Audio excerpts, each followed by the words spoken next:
Then Jesus said to the crowds and to his disciples, "The teachers of the law and the Pharisees sit in Moses' seat. So you must be careful to do everything they tell you. But do not do what they do, for they do not practice what they preach. They tie up heavy, cumbersome loads and put them on other people's shoulders, but they themselves are not willing to lift a finger to move them. Everything they do is done for people to see. They make their phylacteries wide and the tassels on their garments long. They love the place of honor at banquets and the most important seats in the synagogues. They love to be greeted with respect in the marketplaces and to be called rabbi by others. But you are not to be called rabbi, for you have one teacher, and you are all brothers. And do not call anyone on earth Father, for you have one Father, and He is in heaven. Nor are you to be called instructors, for you have one instructor, the Messiah. The greatest among you will be your servant. For those who exalt themselves will be humbled, and those who humble themselves will be exalted. Woe to you, teachers of the law and Pharisees, you hypocrites! You shut the door of the kingdom of heaven in people's faces.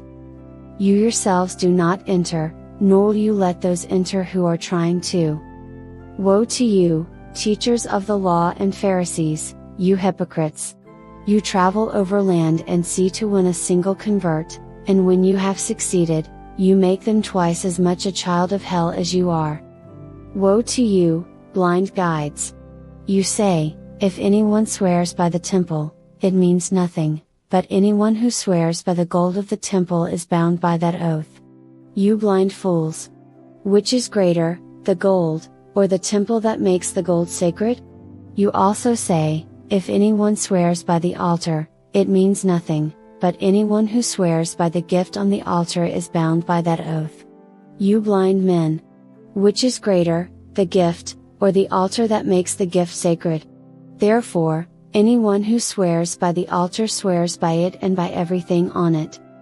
And anyone who swears by the temple swears by it and by the one who dwells in it. And anyone who swears by heaven swears by God's throne and by the one who sits on it. Woe to you, teachers of the law and Pharisees, you hypocrites! You give 1/10 of your spices, mint, dill and cumin. But you have neglected the more important matters of the law, justice, mercy and faithfulness. You should have practiced the latter, without neglecting the former. You blind guides! You strain out a gnat but swallow a camel. Woe to you, teachers of the law and Pharisees, you hypocrites! You clean the outside of the cup and dish, but inside they are full of greed and self-indulgence. Blind Pharisee! First clean the inside of the cup and dish, and then the outside also will be clean. Woe to you, teachers of the law and Pharisees, you hypocrites!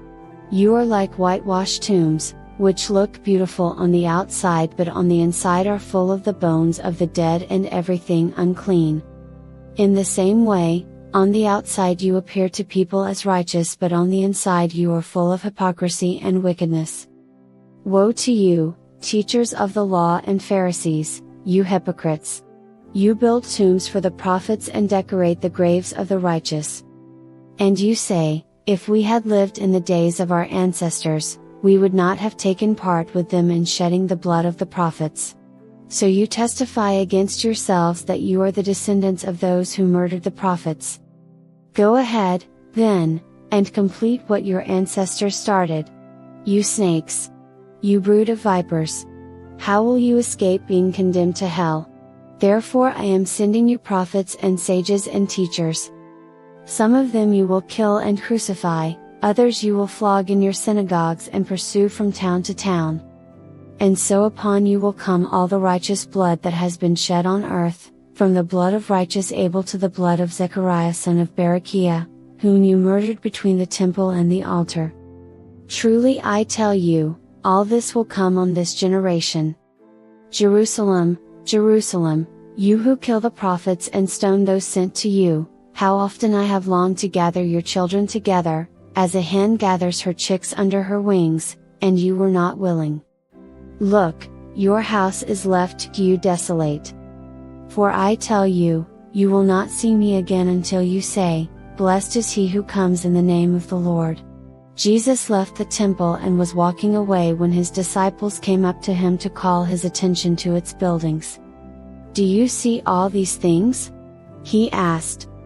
"Truly I tell you, not one stone here will be left on another, every one will be thrown down."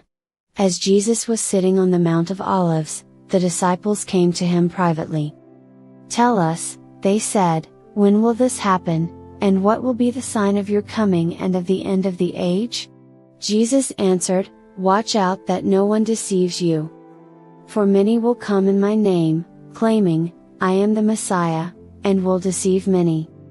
You will hear of wars and rumors of wars, but see to it that you are not alarmed. Such things must happen, but the end is still to come. Nation will rise against nation, and kingdom against kingdom. There will be famines and earthquakes in various places. All these are the beginning of birth pains. Then you will be handed over to be persecuted and put to death, and you will be hated by all nations because of me. At that time many will turn away from the faith and will betray and hate each other, and many false prophets will appear and deceive many people. Because of the increase of wickedness, the love of most will grow cold, but the one who stands firm to the end will be saved. And this gospel of the kingdom will be preached in the whole world as a testimony to all nations, and then the end will come. So when you see standing in the holy place the abomination that causes desolation, spoken of through the prophet Daniel, let the reader understand, then let those who are in Judea flee to the mountains. Let no one on the housetop go down to take anything out of the house. Let no one in the field go back to get their cloak. How dreadful it will be in those days for pregnant women and nursing mothers. Pray that your flight will not take place in winter or on the Sabbath. For then there will be great distress, unequaled from the beginning of the world until now, and never to be equaled again. If those days had not been cut short, no one would survive, but for the sake of the elect those days will be shortened. At that time if anyone says to you, "Look, here is the Messiah," or, "There he is," do not believe it.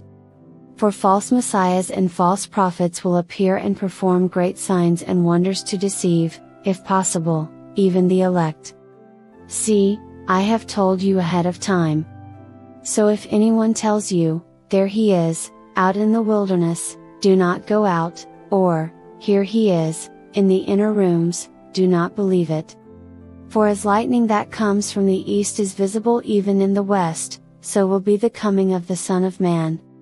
Wherever there is a carcass, there the vultures will gather. Immediately after the distress of those days the sun will be darkened, and the moon will not give its light, the stars will fall from the sky, and the heavenly bodies will be shaken. Then will appear the sign of the Son of Man in heaven.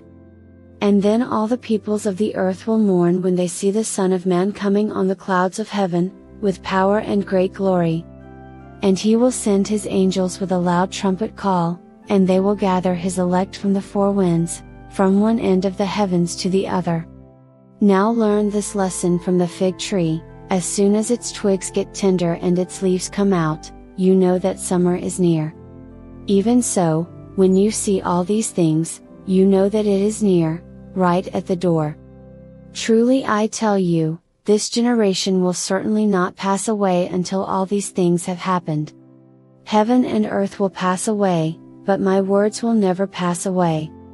But about that day or hour no one knows, not even the angels in heaven, nor the Son, but only the Father. As it was in the days of Noah, so it will be at the coming of the Son of Man. For in the days before the flood, people were eating and drinking, marrying and giving in marriage, up to the day Noah entered the ark, and they knew nothing about what would happen until the flood came and took them all away. That is how it will be at the coming of the Son of Man. 2 men will be in the field, one will be taken and the other left. 2 women will be grinding with a hand mill, one will be taken and the other left.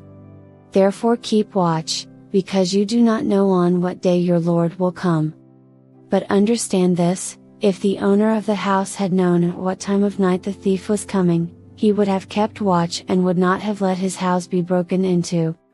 So you also must be ready, because the Son of Man will come at an hour when you do not expect him. Who then is the faithful and wise servant, whom the master has put in charge of the servants in his household to give them their food at the proper time? It will be good for that servant whose master finds him doing so when he returns. Truly I tell you, he will put him in charge of all his possessions. But suppose that servant is wicked and says to himself, "My master is staying away a long time," and he then begins to beat his fellow servants and to eat and drink with drunkards. The master of that servant will come on a day when he does not expect him and at an hour he is not aware of. He will cut him to pieces and assign him a place with the hypocrites, where there will be weeping and gnashing of teeth.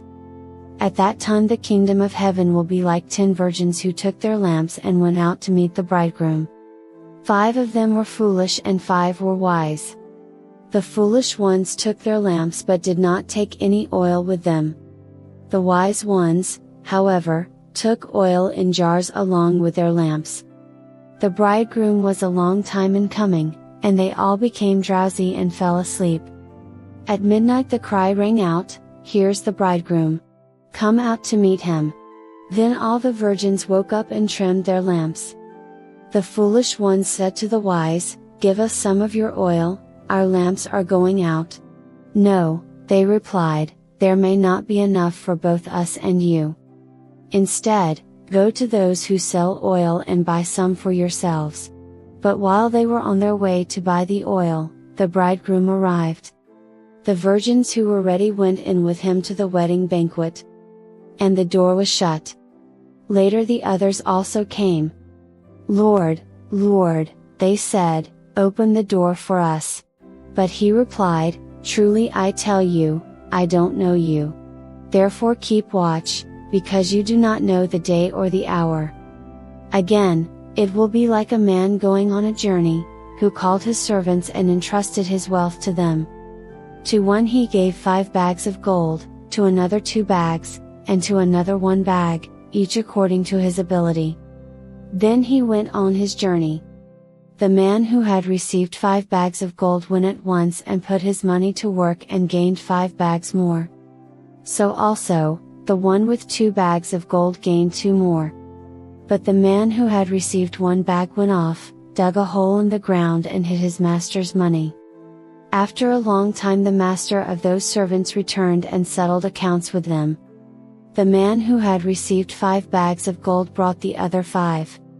"Master," he said, "you entrusted me with 5 bags of gold. See, I have gained 5 more." His master replied, "Well done, good and faithful servant. You have been faithful with a few things, I will put you in charge of many things. Come and share your master's happiness." The man with 2 bags of gold also came. "Master," he said, "you entrusted me with 2 bags of gold, see, I have gained 2 more." His master replied, "Well done, good and faithful servant. You have been faithful with a few things, I will put you in charge of many things. Come and share your master's happiness." Then the man who had received 1 bag of gold came. "Master," he said, "I knew that you are a hard man, harvesting where you have not sown and gathering where you have not scattered seed. So I was afraid and went out and hid your gold in the ground. See, here is what belongs to you." His master replied, "You wicked, lazy servant. So you knew that I harvest where I have not sown and gather where I have not scattered seed? Well then, you should have put my money on deposit with the bankers, so that when I returned I would have received it back with interest. So take the bag of gold from him and give it to the one who has 10 bags. For whoever has will be given more, and they will have an abundance. Whoever does not have, even what they have will be taken from them. And throw that worthless servant outside, into the darkness, where there will be weeping and gnashing of teeth. When the Son of Man comes in his glory, and all the angels with him, he will sit on his glorious throne. All the nations will be gathered before him, and he will separate the people one from another as a shepherd separates the sheep from the goats. He will put the sheep on his right and the goats on his left. Then the king will say to those on his right, "Come, you who are blessed by my Father, take your inheritance, the kingdom prepared for you since the creation of the world. For I was hungry and you gave me something to eat, I was thirsty and you gave me something to drink, I was a stranger and you invited me in, I needed clothes and you clothed me, I was sick and you looked after me, I was in prison and you came to visit me." Then the righteous will answer him, "Lord, when did we see you hungry and feed you, or thirsty and give you something to drink? When did we see you a stranger and invite you in, or needing clothes and clothe you? When did we see you sick or in prison and go to visit you?" The king will reply, "Truly I tell you, whatever you did for one of the least of these brothers and sisters of mine, you did for me." Then he will say to those on his left, "Depart from me, you who are cursed, into the eternal fire prepared for the devil and his angels. For I was hungry and you gave me nothing to eat, I was thirsty and you gave me nothing to drink, I was a stranger and you did not invite me in, I needed clothes and you did not clothe me, I was sick and in prison and you did not look after me." They also will answer, "Lord, when did we see you hungry or thirsty or a stranger or needing clothes or sick or in prison, and did not help you?" He will reply, "Truly I tell you, whatever you did not do for one of the least of these, you did not do for me." Then they will go away to eternal punishment, but the righteous to eternal life. When Jesus had finished saying all these things, he said to his disciples, "As you know, the Passover is 2 days away, and the Son of Man will be handed over to be crucified." Then the chief priests and the elders of the people assembled in the palace of the high priest, whose name was Caiaphas, and they schemed to arrest Jesus secretly and kill him. But not during the festival, they said, or there may be a riot among the people. While Jesus was in Bethany in the home of Simon the leper, a woman came to him with an alabaster jar of very expensive perfume, which she poured on his head as he was reclining at the table. When the disciples saw this, they were indignant. "Why this waste?" they asked. "This perfume could have been sold at a high price and the money given to the poor." Aware of this, Jesus said to them, "Why are you bothering this woman? She has done a beautiful thing to me. The poor you will always have with you, but you will not always have me. When she poured this perfume on my body, she did it to prepare me for burial. Truly I tell you, wherever this gospel is preached throughout the world, what she has done will also be told, in memory of her." Then one of the 12, the one called Judas Iscariot, went to the chief priests and asked, "What are you willing to give me if I deliver him over to you?" So they counted out for him 30 pieces of silver. From then on Judas watched for an opportunity to hand him over. On the first day of the festival of unleavened bread, the disciples came to Jesus and asked, "Where do you want us to make preparations for you to eat the Passover?" He replied, "Go into the city to a certain man and tell him, 'The teacher says, my appointed time is near. I am going to celebrate the Passover with my disciples at your house.'" So the disciples did as Jesus had directed them and prepared the Passover. When evening came, Jesus was reclining at the table with the 12. And while they were eating, he said, "Truly I tell you, one of you will betray me." They were very sad and began to say to him one after the other, "Surely you don't mean me, Lord?" Jesus replied, "The one who has dipped his hand into the bowl with me will betray me. The Son of Man will go just as it is written about him. But woe to that man who betrays the Son of Man! It would be better for him if he had not been born." Then Judas, the one who would betray him, said, "Surely you don't mean me, Rabbi?" Jesus answered, "You have said so." While they were eating, Jesus took bread, and when he had given thanks, he broke it and gave it to his disciples, saying, "Take and eat, this is my body." Then he took a cup, and when he had given thanks, he gave it to them, saying, "Drink from it, all of you. This is my blood of the covenant, which is poured out for many for the forgiveness of sins. I tell you, I will not drink from this fruit of the vine from now on until that day when I drink it new with you in my Father's kingdom." When they had sung a hymn, they went out to the Mount of Olives. Then Jesus told them, "This very night you will all fall away on account of me, for it is written, I will strike the shepherd, and the sheep of the flock will be scattered. But after I have risen, I will go ahead of you into Galilee." Peter replied, "Even if all fall away on account of you, I never will."